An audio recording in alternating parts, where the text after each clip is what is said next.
Hello friends, welcome to शिक्षा समाधान YouTube channel. जैसा कि आपने अपने नीट का रिजल्ट देखा होगा, होपफुली आपने बहुत अच्छा परफॉर्म भी किया होगा। तो अब रिजल्ट आने के बाद अगला स्टेप क्या होता है? वो होता है काउंसलिंग का। ये एक बहुत ही इंपॉर्टेंट स्टेप होता है आपको अपने ड्रीम कॉलेज पे ले जाने के लिए। तो इस यूट्यूब चैनल के थ्रू आपको स्टेप वाइज स्टेप वीडियोज के थ्रू आपको काउंसलिंग की सारी टिप्स दी जाएगी, जैसे कि डॉक्यूमेंट्स जो रिक्वायर्ड होते हैं, काउंसलिंग प्रोसेस क्या होता है, या चॉइस फिलिंग, चॉइस लॉकिंग, पूरा अलॉटमेंट तक आपको टाइम टू टाइम इस चैनल के थ्रू आपको वीडियोस मिलते रहेंगे। इस वीडियो के थ्रू हम देखते हैं डॉक्यूमेंट्स और काउंसलिंग प्रोसेस। डॉक्यूमेंट्स रिक्वायर्ड, यहाँ सारी लिस्ट दी हुई है डॉक्यूमेंट्स की। ये डॉक्यूमेंट्स आपको ऑनलाइन नहीं अपलोड करने होते हैं। ये आपको अलॉटमेंट के बाद 4 से 5 दिन का टाइम मिलता है। उसी टाइम के ड्यूरेशन में आपको अपने अलॉटेड कॉलेज में इन डॉक्यूमेंट्स की फोटोकॉपी साथ में ओरिजिनल लेके जाना होता है और ये डॉक्यूमेंट्स वहीं पे वेरीफाई किए जाते हैं और पर्सनली फिजिकली कैंडिडेट का प्रेजेंट होना वहां जरूरी होता है। आइए हम एक एक करके देखते हैं क्या डॉक्यूमेंट्स रिक्वायर्ड होते हैं। 10th और 12th की मार्कशीट, ये बहुत बेसिक सा डॉक्यूमेंट है।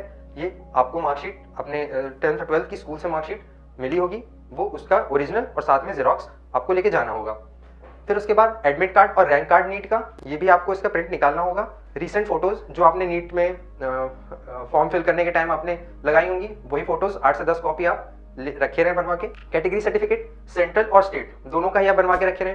जो एमसीसी ऑल इंडिया कोटा की 15% काउंसलिंग होती है, या एम्स और बाकी जो भी आपको इस पोर्टल से काउंसलिंग होगी, उसके लिए आपको सेंट्रल का कैटेगरी सर्टिफिकेट बनवाना होगा। और जो आपने वेरियस स्टेट की काउंसलिंग होती है, उसके लिए आपको स्टेट का कैटेगरी सर्टिफिकेट बनवाना होगा। ये दोनों अलग अलग सर्टिफिकेट्स होते हैं और अलग अलग जगह पे काम आते हैं। और सबसे इंपॉर्टेंट बात, ये 1 अप्रैल 2021 के बाद के बने होने चाहिए। जितने भी आप सर्टिफिकेट्स बनवाएंगे, कैटेगरी, डोमिसाइल, इनकम, ये एक पर्टिकुलर 1 अप्रैल 2021 के डेट के बाद के होने चाहिए। Category certificate OBC, SC, ST, EWS के लिए होता है और कुछ स्पेशल कैटेगरीज के लिए भी आपको सर्टिफिकेट बनवाना पड़ता है। अगर आपको स्पेशल बेनिफिट्स लेने हैं, जैसे पीडब्ल्यूडी हो गया, एनआरआई हो गया, ओसीआई हो गया, तो उसके लिए आपको स्पेशल कैटेगरी सर्टिफिकेट्स भी बनवाने पड़ते हैं। डोमिसाइल, ये सर्टिफिकेट आपको स्टेट काउंसलिंग के टाइम पे यूज होता है, ये भी आप बनवा के रखे रहें। इनकम सर्टिफिकेट, ये अगर आपको स्कॉलरशिप से बेनिफिट्स लेनी है तो आपको इसको बनवाना पड़ेगा और आपको अगर एप्लीकेबल हुआ तो वहां पे आपको इसकी जरूरत पड़ेगी, वहां लगाना होगा आपको। ये दोनों भी आपको 1 अप्रैल 2021 के बाद के ही बने होने चाहिए। टीसी, माइग्रेशन और कैरेक्टर सर्टिफिकेट, ये आपको स्कूल से इशू करवा लेना है। 12th के जब आपने 12th पास किया होगा तो वहां पे आपको स्कूल से ही सर्टिफिकेट मिल जाएंगे। ID proof, Aadhaar card, pan card, voter ID और ड्राइविंग लाइसेंस, ये आपके आईडी प्रूफ्स भी, इनमें से कोई एक आईडी प्रूफ आप लगा सकते हैं। वैलिड ज्यादातर आधार कार्ड होता है, क्योंकि आपको काउंसलिंग के टाइम पे आधार नंबर मांगता है और वो मैंडेटरी हो चुका है। अगला गैप एफिडेविट, ये उनके लिए होता है जिन्होंने 12th पास करने और कॉलेज में एडमिशन लेने के लिए गैप लिया हुआ है, मतलब जिन्होंने ड्रॉप्स लिए हुए हैं और वो उन ड्रॉप ईयर के ही अकॉर्डिंग उतने ही ईयर का गैप एफिडेविट लगता है। ये सभी स्टूडेंट्स के लिए एप्लीकेबल नहीं है। जिन्होंने ड्रॉप लिया है उन्हीं को ये एफिडेविट बनवाना पड़ता है। अगला अलॉटमेंट लेटर, ये जब आपका काउंसलिंग का रिजल्ट आता है, एमसीसी पोर्टल पे ही आपको अलॉटमेंट लेटर 1 से 2 दिन बाद आपको अलॉटमेंट लेटर प्रिंट होने लगता है। तो आपको उस अलॉटमेंट लेटर का प्रिंट लेके ही इसको वहां पे जाना होगा। इन सारे डॉक्यूमेंट्स को आपको फोटोकॉपी और साथ में इनके ओरिजिनल्स आपको लेके फिजिकली अपने अलॉटेड कॉलेज में प्रेजेंट होना होगा वेरीफाई करने के लिए। अब अगला प्रोसेस आता है, वो होता है काउंसलिंग का। वो है काउंसलिंग प्रोसीजर। क्या क्या स्टेप्स होते हैं रजिस्ट्रेशन से लेके और उनके अलॉटमेंट आपको मिलने तक, आइए तो देखते हैं। काउंसलिंग प्रोसेस में जो पहला स्टेप होता है वो होता है रजिस्ट्रेशन का। ये एक मैंडेटरी स्टेप है। आपको इस स्टेप को, इसमें नाम, अपना एप्लीकेशन नंबर और डेट ऑफ बर्थ देने के बाद आपको ईमेल आईडी, फोन नंबर और एक पासवर्ड जनरेट करना पड़ता है खुद से, जो आपको रिमेंबर भी करना है, ताकि इसको आपको टाइम टू टाइम जब भी आप लॉगिन करेंगे तो ये पासवर्ड आपको एंटर करना पड़ता है। पासवर्ड आपने जनरेट किया, उसके बाद अगले स्टेप में आपको फिर से लॉगिन करना पड़ेगा अपना एप्लीकेशन नंबर और पासवर्ड डाल के। अगला स्टेप होता है आपको पेमेंट करना है। पेमेंट के स्टेप में होता है जनरल कैंडिडेट्स के लिए 10,000 काउंसलिंग फी और 1,000 रजिस्ट्रेशन फी होती है। ओबीसी, एससी, एसटी और ईडब्ल्यूएस कैंडिडेट्स के लिए 5,000 काउंसलिंग फी और 500 रुपए रजिस्ट्रेशन फी होती है। तो एक कैंडिडेट डीम्ड यूनिवर्सिटीज में जाने का सोच रहा है तो उसके लिए जो काउंसलिंग फी होती है वो होती है 2 लाख और 10,000 रजिस्ट्रेशन फी होती है। ये आपको ऑनलाइन ही पेमेंट करना पड़ता है।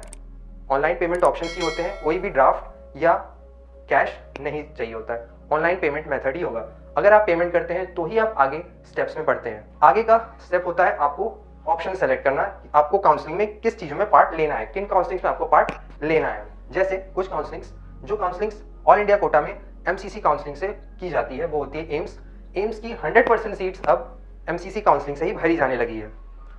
ऑल इंडिया कोटा की 15% गवर्नमेंट सीट्स, 85% तो स्टेट से जाती है, 15% ऑल इंडिया कोटा की गवर्नमेंट सीट्स वो भी इसी पोर्टल से भरी जाती है। जिपमर, जिपमर की इंटरनल जो वहां के डोमिसाइल कैंडिडेट्स हैं, जिपमर कराईकल, जिपमर पुडुचेरी, दो जिपमर है, तो दोनों की ही इंटरनल सीट्स वहां के डोमिसाइल होल्डर के लिए और ओपन सीट्स इसी पोर्टल से भरी जाती है। ईएसआई की 100% सीट इसी पोर्टल से भरी जाती है। इसका भी आपको अलग से प्रूफ देना होता है। कई बार ऐसा होता है कि कैंडिडेट जल्दीबाजी में ईएसआई भर देते हैं, ईएसआई कॉलेजेस भर देते हैं, उनको अलॉट हो जाता है। अलॉट होने के बाद वो वहां जाते हैं तो पता चलता है वो एलिजिबल ही नहीं है। तो ईएसआई की भी आपको एलिजिबिलिटी बताई जाएगी और आपको इसको चेक करके ध्यान से भरना है चॉइस फिलिंग में। एएफएमसी की काउंसलिंग थोड़ी अलग होती है। यहाँ पे आपको जो कैंडिडेट्स एएफएमसी सेलेक्ट करते हैं, उनको सेलेक्ट करने के बाद एएफएमसी उन सारे कैंडिडेट्स की एक अलग से शॉर्ट लिस्टिंग करता है और उन कैंडिडेट्स को वो अपने यहाँ बुलाता है। एएफएमसी में आपको जाके वहाँ पे उन्हीं कैंडिडेट्स को उनका काउंसलिंग होगा, इंटरव्यू होगा, जो भी है हम आपको अलग वीडियो जब बनाएंगे तो वहाँ भी आपको एएफएमसी के बारे में बताएंगे। फिर आता है डीयू और आईपीयू। डीयू की जो सीट्स होती हैं, डीयू में 3 कॉलेज आते हैं, आईपी में 2 कॉलेज आते हैं। जो दिल्ली के जो डोमिसाइल कैंडिडेट्स हैं उनको अपने 85% सीट्स भी इसी पोर्टल से ही मिलेगी। जैसे कि यहाँ पे 15% सीट्स हैं, जो 3 कॉलेजेस हैं डीयू के, वो और 85% वो भी इसी पोर्टल से मिलेगी। इसके लिए आईपी का अलग से फॉर्म आता है इंद्रप्रस्थ का, उसको भी डीयू के ही स्टूडेंट्स भरते हैं, वो उसके 85% सीट्स के लिए। एएमयू में भी इंटरनल और ओपन दोनों होता है। इंटरनल जो वहाँ से स्कूलिंग किए हुए स्टूडेंट्स हैं उनके लिए होता है, open to all candidates of India. BHU की 100% सीट्स भी एमसीसी की काउंसलिंग से ही भरी जाती है। डीम्ड की 100% सीट्स भी इसी से, ये मैनेजमेंट सीट्स होती हैं। डीम्ड की जो सीट्स हैं वो मैनेजमेंट सीट्स हैं, ये 100% सीट्स भी इसी काउंसलिंग से भरी जाती है। अब जिन कैंडिडेट्स को डीम्ड चाहिए वो डीम्ड के लिए 2,10,000 का ही फी करेंगे, यानी वो 2,10,000 फी पेमेंट करने के बाद वो इन सारे काउंसलिंग के लिए एलिजिबल हो गए। यानी जो कैंडिडेट्स 2,10,000 का पेमेंट करेंगे वो डीम्ड और बाकी सारे काउंसलिंग के लिए एलिजिबल हो गए। लेकिन डीम्ड जिन्होंने नहीं सेलेक्ट किया उनको अपने कैटेगरी के हिसाब से ये फी पे करनी पड़ेगी और वो सिर्फ डीम छोड़ के बाकी सारे काउंसलिंग के लिए एलिजिबल हैं। आपको अपने अकॉर्डिंग जहां भी जाना है आपको वही सेलेक्ट करना है। जैसे आप ईएसआई के लिए एलिजिबल नहीं है तो आपको वो नहीं सेलेक्ट करना पड़ेगा। आप डीयू के डोमिसाइल स्टूडेंट नहीं है दिल्ली की तो आपको नहीं सेलेक्ट करना पड़ेगा। एएफएमसी अगर आपको जाना है तो आपको तो ही सेलेक्ट करना पड़ेगा। जिपमर और एम्स, ये अगर आप रैंक होल्डर, अच्छे रैंक होल्डर हैं तो आपको मिलने के ज्यादा चांसेस हैं, तो आपको सेलेक्ट कर सकते हैं ये। फिर उसके बाद बीएचयू, एएमयू में भी आपको ओपन सीट्स के लिए आप एलिजिबल है, इंटरनल के लिए आप एलिजिबल नहीं है। जिपमर में भी आप ओपन सीट्स के लिए एलिजिबल हैं। अगर आप वहाँ के डोमिसाइल होल्डर हैं तो ही आपको सेलेक्ट करना पड़ेगा। तो ये आपको ध्यान से सेलेक्ट करके ही आपको काउंसलिंग में आगे बढ़ना होगा। फिर जो अगला ऑप्शन आता है वो होता है चॉइस फिलिंग का। ये एक बहुत ही क्रूशियल और मोस्ट इंपॉर्टेंट स्टेप होता है काउंसलिंग का। यहाँ पे ही बहुत सारे कैंडिडेट्स गलतियां कर देते हैं और वो अपने ड्रीम कॉलेज को अचीव करने में रह जाते हैं। तो आपको इस स्टेप को बहुत ही ध्यान से और इत्मीनान से भरना है। यहाँ पे ही आपको कौन सा कॉलेज ऊपर रखना है, कौन सा नीचे, स्टेट वाइज प्रेफरेंस की मुझे इस स्टेट में जाना है, स्टेट में नहीं जाना है, वो आपको यहीं पे देखना होगा और ध्यान से, बिल्कुल इत्मीनान से।